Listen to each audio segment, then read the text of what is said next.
Welcome to the Clement Manyathela Show on this Thursday, the 20th of November. I should actually say Clement Manyathela Show. I loved how someone pronounced Madimeja just the other day. It sounded so good. Madimeja. My Zulu brother, I heard you. I like that. Welcome to the show on this Thursday, the 20th of November. Great to have you with us here on 702. I really hope your morning is going well so far. We're back here at the Sandton Convention Center for day 3 of the G20 Summit. In fact, the summit comes to an end today. The president will deliver the closing address. We're here with Nedbank, proud sponsors of the G20 Summit. This 3-day summit is really the culmination of the year-long G20 process, which has seen the participation of over 1,000 business leaders from across the G20 in the development of recommendations through 8 task forces. These have been submitted to the G20 presidency, the recommendations that is, and hopefully they're going to influence what will then be part of the declarations and the final report of the G20 presidency from South Africa.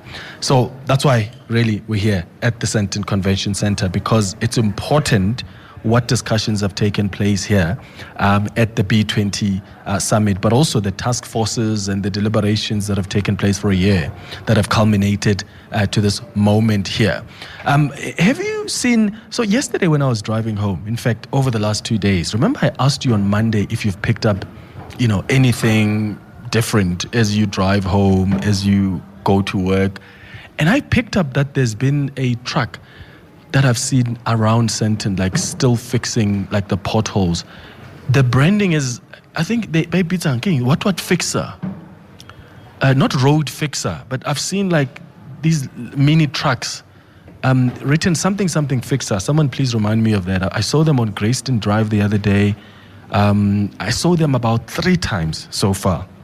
And that's something that I've really picked up. And I realized that there are still some people that still really don't see how they get affected by this B20 or the G20.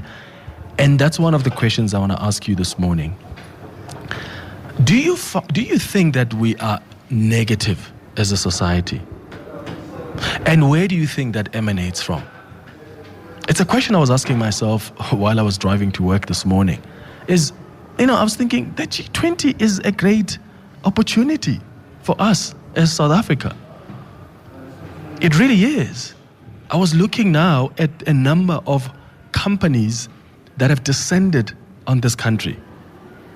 There are so many, like big companies, Amazon, Microsoft, like a lot of companies that have been part of the deliberations ahead of the G20 Summit. We are part of a global conversation. And yet, there are some people that still want to somehow bring about some negativity even around an event like this. And don't get me wrong, I'm not suggesting here that we must not complain about things that are failing in this country. But I'm saying, do you think that we're actually capable of noticing when good things happen, when opportunities present themselves for us as South Africa? Or do you think that we are so traumatized by some of our corrupt leaders and failure in governance that we don't really see the green shoots or the positive, aspects anymore? I mean, one of the things I said yesterday as we were broadcasting from here was how I'm happy that this G20 is happening at a time where we're seeing some green shoots. Like Treasury told us debt is stabilizing. There have been great improvements at Eskom. There are improvements with our ports. We have got our first ratings upgrade. We exited the grey list, remember that? And yes, we need to get to a point where South Africans must experience the benefits of these through economic growth and job creation. But those are positive signs. But do we see that? Or do we just want to be negative about everything? I mean, some people will mention that, Trump is not even coming, or people are going to be protesting there because they think somehow that then paints a bad picture towards this event when in fact protests happen all the time when they're at global events. Go to Brazil during the COP conference about a week or so ago. Anywhere else, when America hosts the G20 next year, I bet you there will be protests. But we almost want to position it as though this is something that's unique to South Africa. Oh, Xi Jinping is not coming, as if it's the first time that there is a leader who doesn't attend the G20 Summit. So I just want us to be honest about how we approach things as a society. I'm more interested, though, in where does that come from? Where does it come from? Like, why are we so negative? And maybe it's because of the trauma that we have been taken through. Because, my goodness, over the last 30 years, God knows we've been through the most. Give me a call on 011-883-0702. Let's have a self-reflective moment there. The WhatsApp line is 072-702-1702. I'm interested to take your contributions as well. Coming out of the Madlanga Commission yesterday, Brown Mokgotsi continued with his testimony. He actually admitted to lying under oath. He really seems like he's such a professional liar because he actually believes the lies that he tells. Like, even when you can tell that he's cornered, there's no way out, he still somehow comes up with a story. And I think that's a very dangerous human being to interact with. He's still convinced that people tried to kill him just the other day. Has he opened a case with the police? They looked for him. He's so scary. The fact that he can, with a straight face, look at the commissioners and say the things that he says that do not even make sense on such a public platform is actually quite scary for me. What did you make of his testimony yesterday? Let me know your thoughts on that. Cedric Nkabinde as well, the Chief of Staff for the Police Minister, Senzo Mchunu, also appeared at the ad hoc committee. He spoke a lot about Paul O'Sullivan and how he was running things, and how AfriForum, the DA, and some journalists were involved in taking down is it Khomotso Phahlane, the former commissioner. And in fact, Paul O'Sullivan even sent him an SMS threatening him while he was testifying and said, you must get ready, I'm going to make sure you go to jail, continue with your lies. What did you make of his testimony? Give me a call or send me a WhatsApp voice note. Between 10 and 11 o'clock, though, we're going to do our Hanging Out feature. And today, I'm hanging out with an award-winning actress, Vati Swantaga. What an incredible talent. You probably remember her as Noma Russia on Kazlam. I think she impressed me the most on Home Affairs. I think she was just incredible. Maybe you saw her on Generations, Isidingo, Muvango, you name it. She has shown a remarkable ability to inhabit characters with honesty, with vulnerability, with intensity, and I can't wait to get to know her better between 10 and 11 o'clock. At 11 o'clock, we're going to do our Thursday dialogue, and today we're going to focus it on where we are at the Sandton Convention Center at this B20 Summit. We'll look at Africa's opportunity to shape global economic policy through this G20. What is Africa's unique business value? Because often we talk about the things we're able to export, right? Like critical minerals, but we need to balance between us being a global supplier of critical minerals with the need for local beneficiation and industrialization. But if we're being honest, we haven't even taken full advantage of the African Continental Free Trade Agreement, have we? But perhaps this G20 platform gives us an opportunity to advance that African Continental Free Trade Agreement. So we'll speak to Mxolisi Mgojo, who is the B20 co-chair. We'll also speak to the former Finance Minister, Trevor Manuel, who is the chair of the G20 Africa Expert Panel. And as a panel, what they've done is sort of look at just the rising levels of African debt. And they look at institutions like the International Monetary Fund and the need to adopt sweeping measures to refinance debt, because you know about the conditions that are often attached by these multilateral financial institutions that are sometimes unfair to countries that are desperate for money. So we'll speak about the kind of recommendations that they have come up with as the Africa Expert Panel. So Trevor Manuel speaks to us as well in that hour between 11 and 12 o'clock. That's the show coming up. over the next 3 hours. Clement Manyathela, streaming on the Prime Media Plus app. DSTV channel 856, 92.7 and 106 FM. Good morning, Clement and the 702 listeners. Hey, brother man, I don't think we are negative. I think we are tired. There's a stage or a state where we get to as a people where we are just tired. And even when good things happen, we are too exhausted to separate the good from the bad. In fact, we are at a state where we don't trust anybody anymore. That even when they show a good gesture, we see it as a conspiracy. You can't blame us for being where we are. We are tired. We have seen a whole lot. We have been abused a lot. We have been deceived a lot. And now we are just exhausted, and we don't want to put ourselves at risks of believing the same nonsense again and coming back to the same point. And I think that's a fair point. I take that. I think that's a fair point. I think sometimes it's just that we're tired. We've been taken for fools. People have stolen, leaders have stolen money in front of us and still came to us to ask for our votes. And some of us were stupid enough to still give them an opportunity, only to come back and complain about them again because they've never really shown us that they're willing to do things differently. And maybe that's it. Sometimes maybe you're just tired to a point that even when good things are happening, you don't see that. So what do we do then next? Because I do think that it's not healthy for us to have an attitude like that where even when there are green shoots, even when there are positive things that are happening, we don't see that. I don't think that's healthy. As tired as we may be, as disappointed as we may be with our country or our leaders, when there are positive things that happen, the same way we're able to celebrate when the Springboks win, the same way we're able to come together when Bafana, Banyana, cricket South Africa, we are able to celebrate and be happy.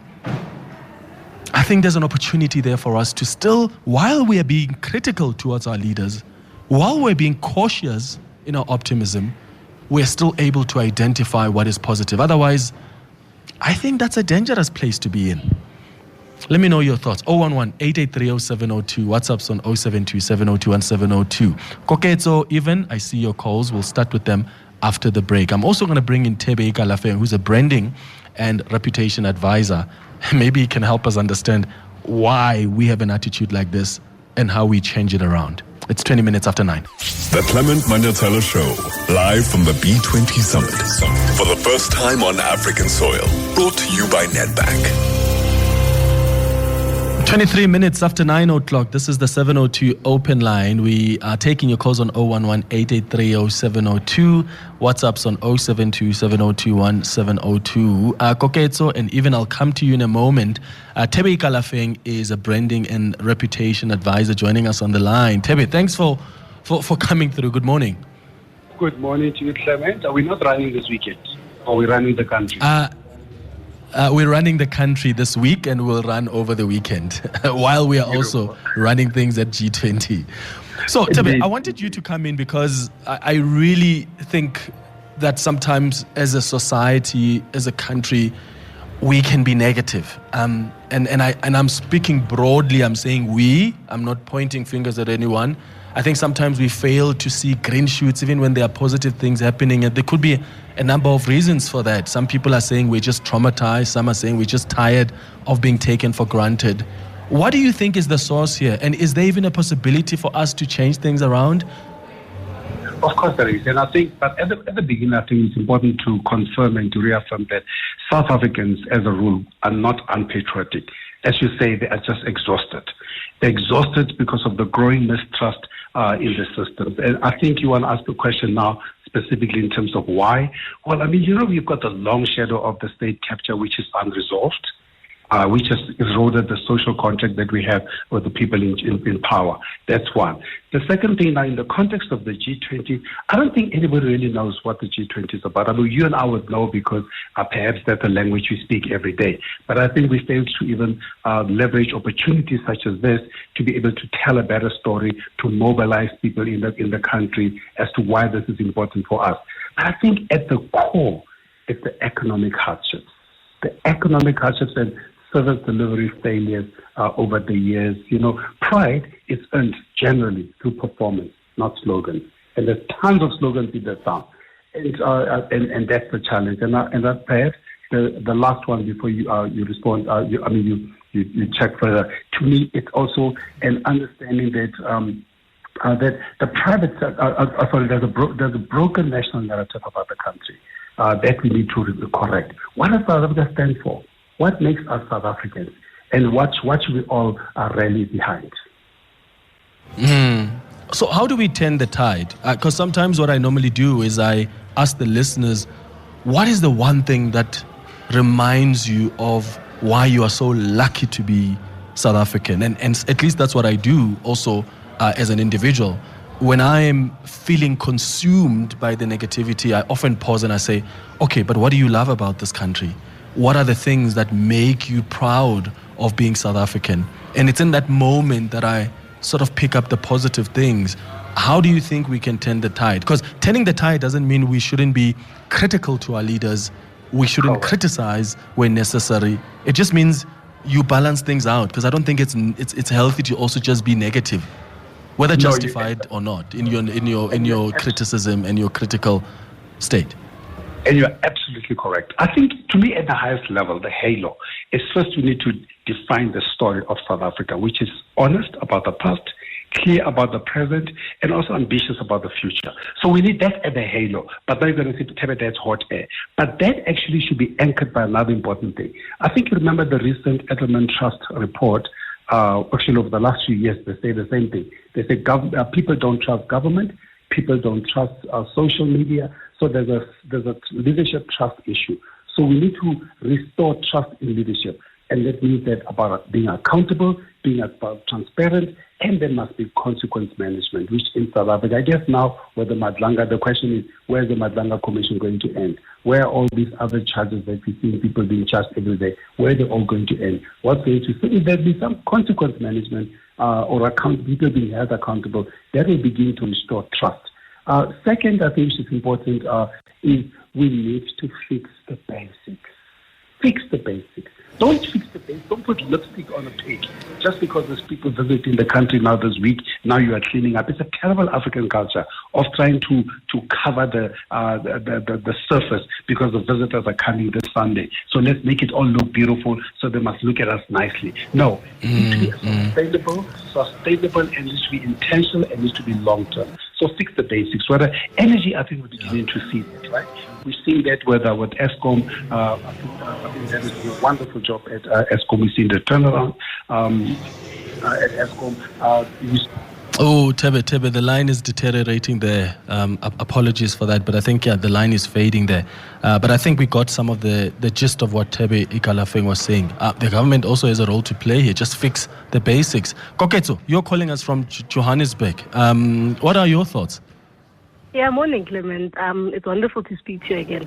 I think for me, I'm not worried about us hosting the G20 because we have hosted the World Cup before and we did a stellar job. So I'm confident that we are going to do a brilliant job about this G20, But I think for me, the biggest problem comes in terms of, I don't think we are unhappy as South Africans. South Africans are genuinely very joyful, but we need to also sort of, look at the economic realities that people live in, right? So, all these world leaders are jetting in on their private jets into basically the most unequal country in the whole world, And I'm given almost like that backdrop of the fact that there's so much inequality, there's so much unemployment. Unemployment is sitting at like 40%.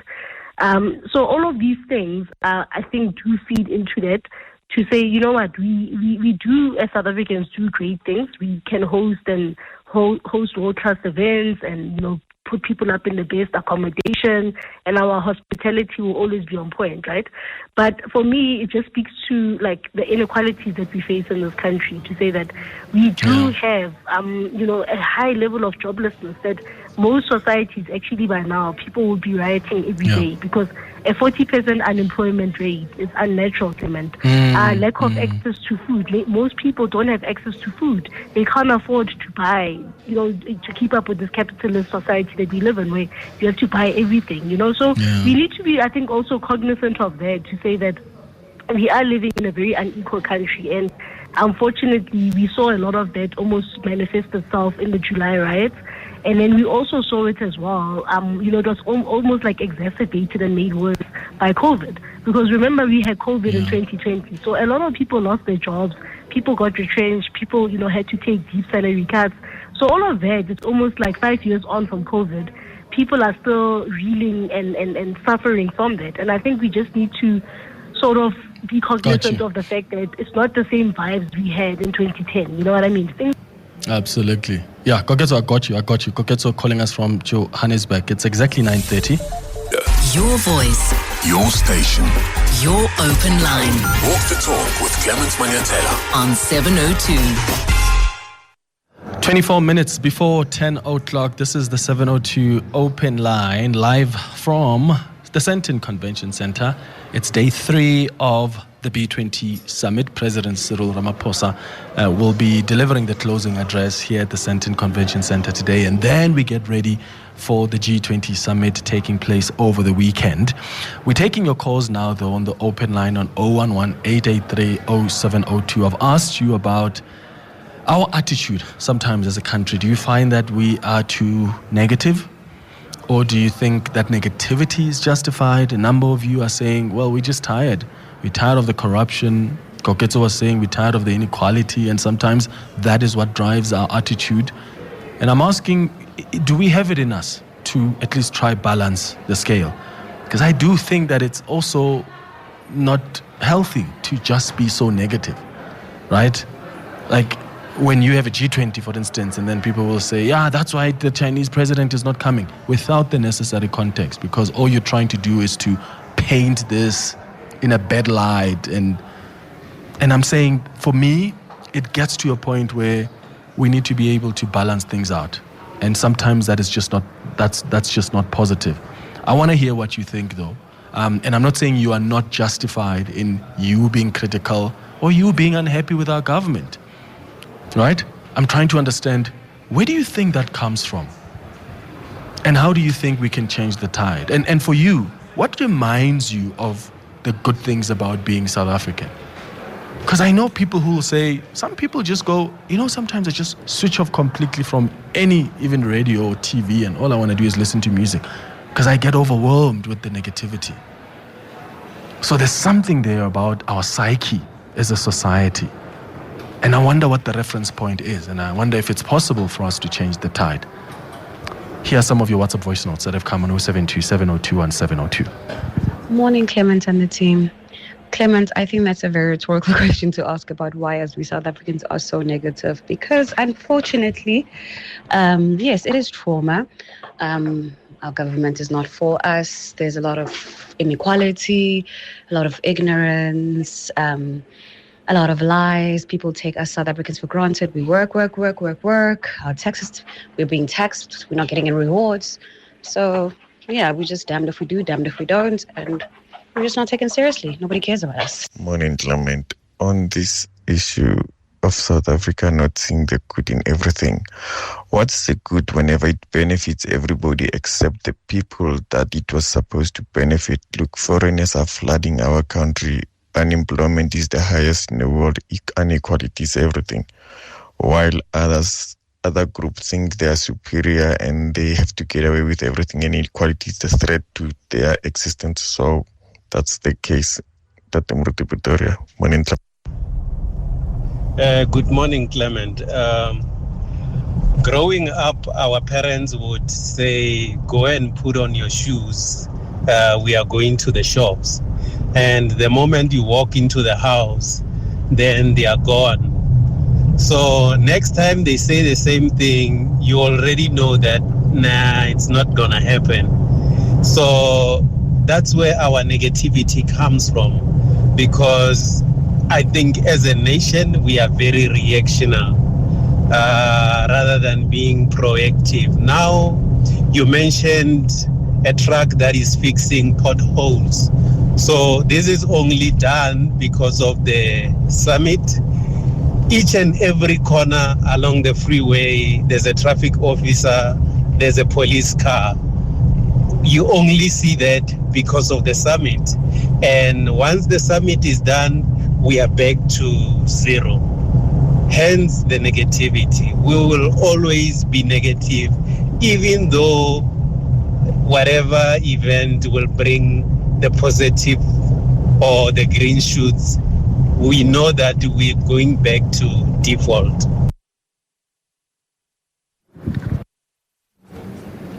Yeah, I get that. In fact, there's a tweet here. Let me look for it from someone who says, Clement, we're just tired of being treated nice. Oh, there's Tula. Tula on Twitter says, Clement, for me, I think I'm just tired of being treated nice when we have guests. And that's the reality, right? It's like there are certain things that some communities have been complaining about that have not been addressed. And now we've got this important event. And this is not to say, right? This is not to say that when we have an event like the one that we have this week, where business leaders, like important business leaders from around the world, are descending on Johannesburg. Yeah? World leaders are coming through for the G20 over the weekend. That's not to say that as a country we must not prepare and get ready for that. But can you imagine communities that have complained about something that the state has the capacity to fix, and the state just hasn't fixed that until they are visitors? That is not cool. So I do get the frustration that comes from some people who say, I don't know what to do. I'm unhappy. So yeah, you want to talk about green shoots, sure, but the things that I care about the most, the things that affect me on a daily, they are not being attended to. I get that. But the point I'm making is that's also not healthy to just focus on the negative. I think we need to be able to bring ourselves back to, yes, be critical. Yes, be unhappy and hold government accountable. But also be able to have the capacity to notice the things that are happening that are good. Because some of the things that happen that are good, ultimately and hopefully, they get to benefit you. And even when they don't benefit you, doesn't mean they don't benefit other South Africans. So it's very tough. I mean, sometimes when you even talk about the positive things, as media or as a broadcaster, you know, you get people who think, why? Or you're being paid for that, or it's because you like that person. Because we just don't want to appreciate when things are positive. Because we just want to always point out the negativity. More of your WhatsApp voice notes. Good morning, Clement. I think we as South Africans, we've been given so many chances of getting it better. We are lucky compared to other countries in Africa. And if the picture of most of the failed countries in Africa doesn't make us be afraid to work harder to make our country better, then I don't know what will motivate us. We don't have any other country to run to if this country fails. And if we have that spirit to say we cannot allow our country to fail, then I think we'll get somewhere. Clement, morning. I concur with my fellow brother there. We are tired. Actually, we're not even tired. We are exhausted, Clement. We are exhausted with this politician. Sometimes we see the good things, but we just look and say, what is it that I'm going to benefit? You look at 2010, people some they didn't benefit with the PNPs and all those stuff. So all people that were benefiting, it was those politicians. So we are tired, we are exhausted, Clement. You just look and say, even if it is positive, but the people who are going to benefit is the politician and with their children and those who are close to them. And then you say, it's fine. Just you have to move on and go with your hustle, and just live just like that. Sharp, Clement. Good morning, Clement. For me, whenever I see green shoots or something positive happening, I always ask myself, which politician is eating? Who's eating? Whenever something good is happening, whenever there's potholes being done, whenever there's a road, I always ask myself, I wonder who's eating here. Because there will always be someone who's eating. Unfortunately, it's the society that we live in. In addition, something that I've also observed is that now we are immune to what they steal, right? Initially, it was they steal millions. Now, every day you open an article, you listen to the radio, it's billions. Now we're into the billions. Now we're starting to be immune to the billions. But for me, every time I see something nice, I always ask myself, I wonder who's eating here. Absolutely. It's 14 minutes now before 10 o'clock. Open Line. Walk the talk with Clement Manyathela On 702. 11 minutes before 10 o'clock, we're live to you this morning from the B20 Summit with Nedbank, proud sponsors of the B20 Summit. This is happening for the first time ever on the African soil. It's quite a big deal for the country. The 2025 South African G20 presidency has operated under the theme Solidarity, Equality and Sustainability. To find out more today, we are in conversation with Mfundo Mkushu, who's the Nedbank Chief Operating Officer on 702. Mr. Mkushu, thank you so much for making time for us. Good morning. Thanks indeed. Good morning. You're most welcome. One of the themes of South Africa's G20 presidency has been sustainability. How has the G20 platform kept sustainability on the agenda?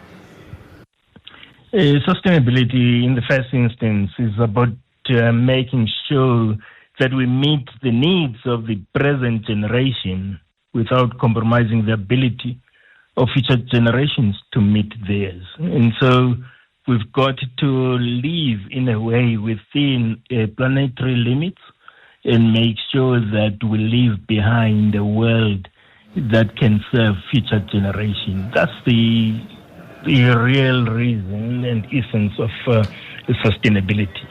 It does mean that from point of view of energy use, consumption patterns, we've got to deal with these in a way that's sustainable. We've got to respond to climate change and build societal resilience. And so this G20 has provided a platform to have conversations on these matters. The very nature of these crises is that they go beyond just one nation. They require multilateral cooperation of nations in order to achieve these collective goals.